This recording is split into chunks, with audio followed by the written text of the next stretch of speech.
Presents পাওয়ার প্লেতে সকলকে আমন্ত্রণ। অস্ট্রেলিয়াকে হারানো সম্ভব কিনা এই প্রশ্নটা অনেকেই করছেন। প্র্যাকটিক্যালি তো ইম্পসিবল বলতে কোনো কিছু নাই, বিশেষ করে যখন প্রপার ব্যাটিং কন্ডিশনটা বাংলাদেশ পাচ্ছে। এই বিশ্বকাপে বাংলাদেশের দুর্বলতার জায়গাটাই হচ্ছে ব্যাটিংয়ের জায়গাটা। ফিল্ডিং বেশ ভালো করছে, ক্যাচ এফিসিয়েন্সি 95%-এর বেশি, বোলাররা বেশ ভালো বোলিং করছেন, বোলিং অপশন অনেক ভালো রয়েছে। সমস্যার জায়গাটা ব্যাটিং। হ্যাঁ, একটা কমপ্লেন তো আসতে পারে যে প্রপার ব্যাটিং কন্ডিশনটা বাংলাদেশ পায় নাই।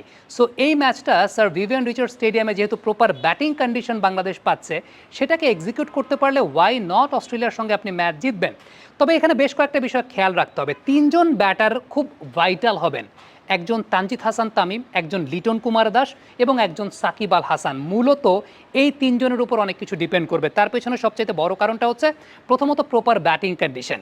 প্রপার ব্যাটিং কন্ডিশনে লিটন কুমার দাস বেটার ব্যাটিং করতে পারেন, প্রপার ব্যাটিং কন্ডিশনে তানজিদ তামিম বেটার ব্যাটিং করতে পারেন। সাকিব